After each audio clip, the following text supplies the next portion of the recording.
before history. We entertained and educated ourselves by looking up at the stars. We sat around the fire and told each other stories. The practice was the cornerstone of what would become mysticism in culture, and would subsequently lead to religion, science, and civilization. It all started with stories. We're here again, or still.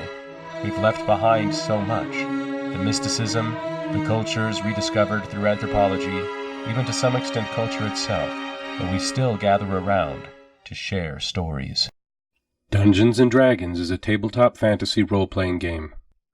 It's a combination board game, war game, and improv theater. It is ostensibly interactive storytelling. Players create and take on the roles of people living in a shared, imagined secondary world. In order for people to integrate socially, they require a shared sense of reality and a shared sense of purpose.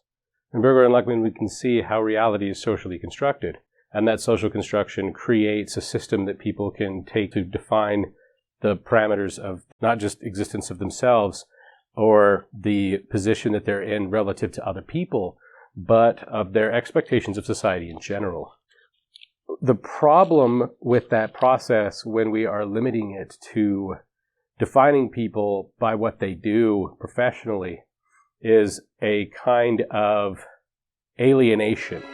In the German ideology, Marx and Engels point out that since the Industrial Revolution, members of society have become alienated from their labor. This alienation, in a capitalist system, also isolates individual workers. This complicates the formation of cultural ties and leads to estrangement. I don't have any friends. Okay. How frequently do you hang out with people that you don't play Dungeons & Dragons with?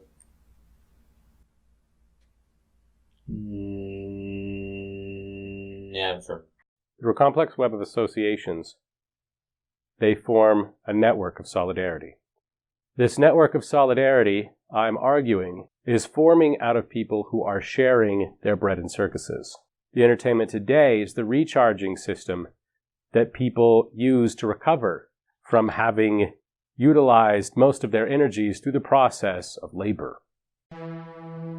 In Suicide, Emil Durkheim claimed that the major social impetus to kill oneself tended to come from either the inability to form meaningful connections with society, egoism, or a lack of regulation by the collective, anomai. These are a phenomenon that convinced people to kill themselves.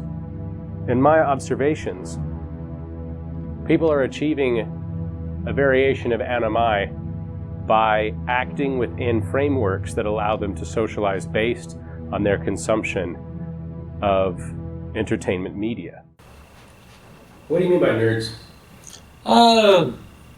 Persons who are passionate about particular sources of media. A lot of fans of one thing will give fans of another thing a whole bunch of flack for liking it.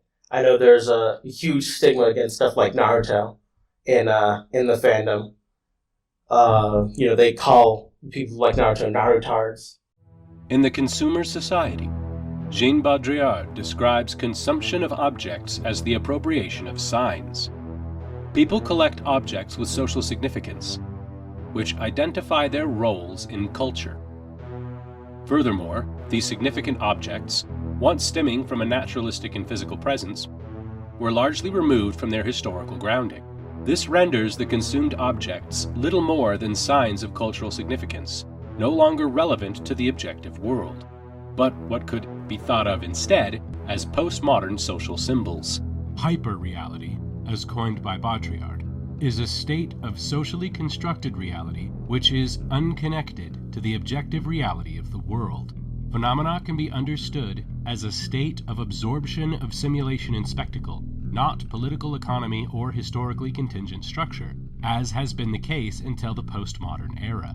Thus, the hyperreality is disconnected from history, and its adherents disconnected from objective reality.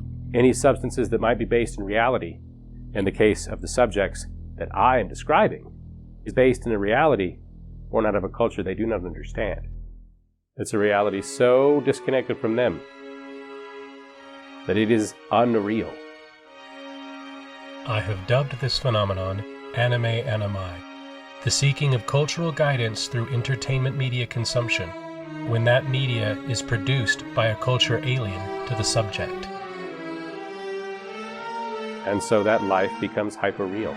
They integrate within a group by alienating themselves from their own culture, embracing that alienation, and substituting in a socialization of hyperreal construction made out of strangeness. What little reality there may be sifts through their hands.